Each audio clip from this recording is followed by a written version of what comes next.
Hey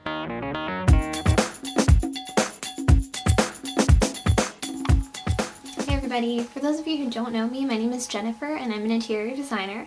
I'm 24 years old. I've been married for 4 years to my husband Aaron, and we cannot have children. So I started this YouTube video in 2011. I don't really know what my exact ambitions were in doing this. Part of me wanted to help others, and part of me wanted to just give some encouragement to people and to share some things that I've found help me physically feel better from the condition that I have. And so I started this channel, and I made a video explaining my story back in probably June 2011, or actually I think it was May, but you know, I was just having a really bad day and I was kind of depressed about it, and the lighting was bad, the whole video was just really not great. So I decided to delete that one and just kind of hopefully put together a better video about this. I really wanted to explain just the story of, you know, what everything has been like for us, because I've been getting a lot of questions and emails about it. I don't mind explaining that at all, but I just figured I would just kind of get this all out there to kind of answer any general questions. And then if you guys have any more questions for me, obviously you can ask them and I'll answer them to the best of my abilities. So I have typed out kind of what I want to say. So if you see me looking away a lot, I'm looking at my computer screen. And I don't want this to sound fake because I'm reading it. I'm just trying to stay on track, and I wrote down something really genuine and from the heart, and I'm just really trying to stay on track with that and not end up babbling on about different things, you know. I get kind of sidetracked when I'm doing this. Let's see here. Okay, so I'll kind of give you my backstory to my husband and me too, like how we met, and just how I want you to understand like how close this has made us and how supportive he has been for me through this. So yeah, I'll go ahead and tell you that. A few weeks before I left for college in 2005, it was actually on July 4th, 2005, one of my very dear friends committed suicide. I had a lot of weight on my shoulders from that. Plus I was going to a college where I didn't know anybody. I actually knew one person who decided to go to school there, like during our last semester of high school. So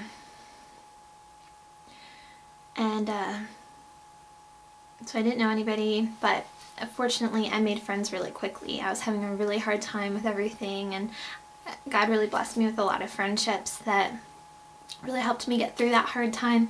One of these friends was a handsome guy named Aaron. He was funny and encouraging and very real and very genuine. I quickly found myself having deep and personal conversations with him, telling him things that I had never told anyone else, and just being completely honest about things. And these are things I had never talked to anyone else about. And you know, I feel like a lot of times when you open up to somebody like that, you either get judged, or they kind of back off a little bit, or they try to fix you, or they feel sorry for you, but it wasn't like that with him. He was just real, and he was encouraging, and I'm trying to find where I am on my little paper here. Yeah, he would send me encouraging emails with sweet sentiments or Bible verses to brighten my day, and he always reminded me that he was praying for me. It was hard not to fall in love with him. Actually, the conversations quickly switched from talking about the past to talking about now and talking about the future. Before we even started dating, we talked about what our intentions were with this potential relationship, because neither of us wanted to bother just wasting time and devoting our hearts into something that was going nowhere. We had such a good friendship that we just didn't want to like ruin that.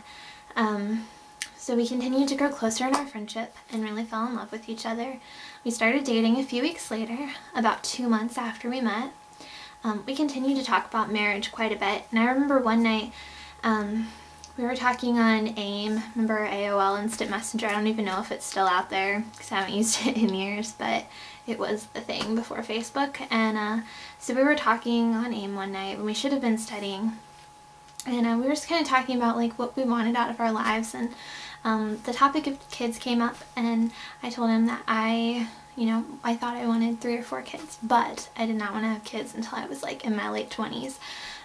Or even older, and I told him that I wanted to graduate from college and have a career and a nice house first, and I was like this 18-year-old ultra feminist, you know, and I was determined not to ruin my life by becoming a young mother. My mom had me pretty young. She was about 20 when she had me, and I just feel like that maybe having my brother and me so young kind of took some opportunities away from my parents. That kind of followed them throughout life. My mom is almost 45, and she's in college right now because I guess it's an opportunity she didn't have when she was younger, or she didn't think she could juggle it, or whatever the reason being, and I'm really proud of her for going back to school now. But I didn't want that with my life. I had a plan, and I was like gonna stick to my plan and not let anybody get in the way of my plan. Well, I told him that, and he asked me if he could tell me something personal, and of course I agreed. And he went on to tell me that when he was in high school, he had had a physical, and he was diagnosed with varicocele. And his doctor told him that this would impair his odds of fatherhood. The statistic his doctor gave him was that he was like 65% likely to be able to have kids, but his doctor told him that it might take longer, and there was still that, 35% chance that he couldn't.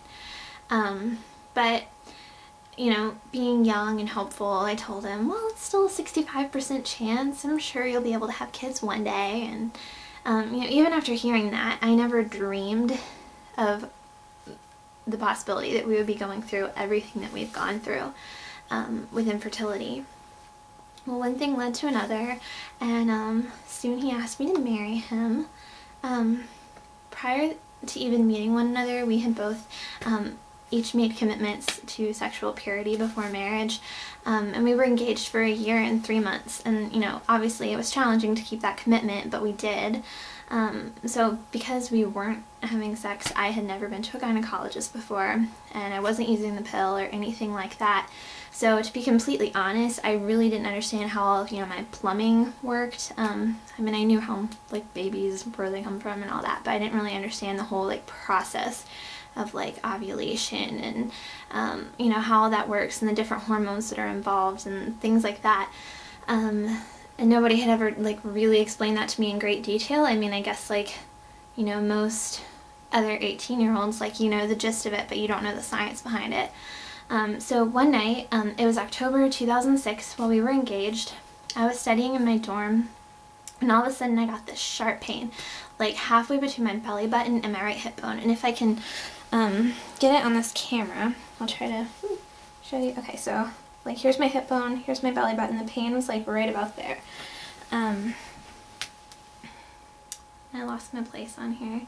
So I didn't know what it was, and I sat at my desk for a minute hoping that it would pass, but instead it got worse, and it started radiating around to my lower back.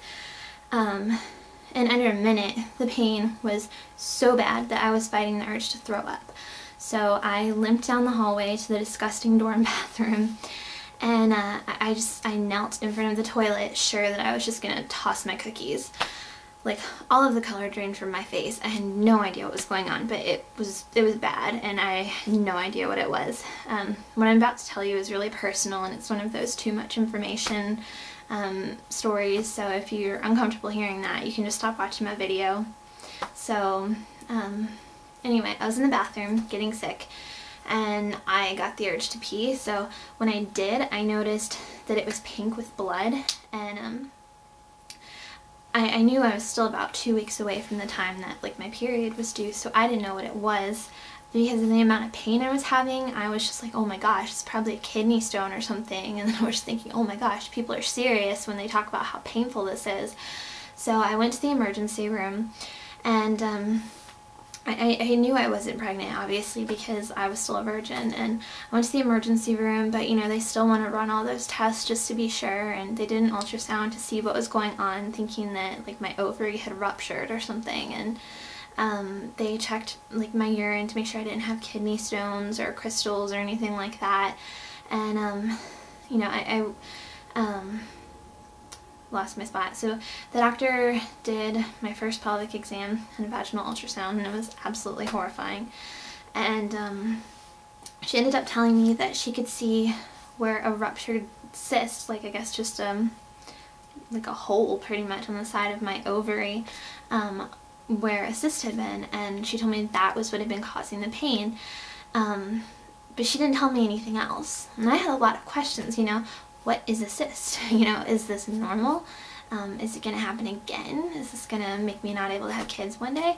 And I was asking her all these things, and she told me that, you know, the emergency room is to check for life and death situations, that I needed to go see a gynecologist and get these questions answered. So she told me to take some Advil and lay down with the heating pad and just, you know, take a day off from going to class and work and everything and just rest. So that's what I did, but, you know, none of my questions had been answered, so I still had no idea what was going on. Well, months later, let me scroll down a bit. Months later, Aaron and I had gotten married. Being on the pill helped to make the pain happen less frequently and less painfully, you know, for a few months. I remember once when we had been married for about 6 months, we were driving to a friend's house for dinner, and that awful pain came back.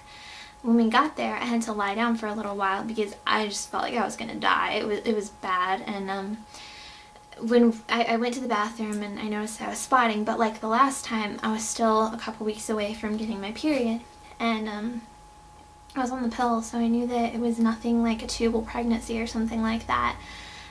So I went to the doctor, and they did another ultrasound and another pelvic exam, and again they told me that it was ovarian cysts.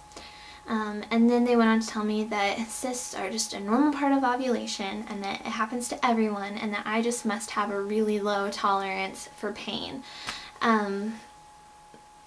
So, I mean, that's what they told me, and part of that isn't even true, and it was just really not comforting because they weren't taking it seriously how much pain that I was in.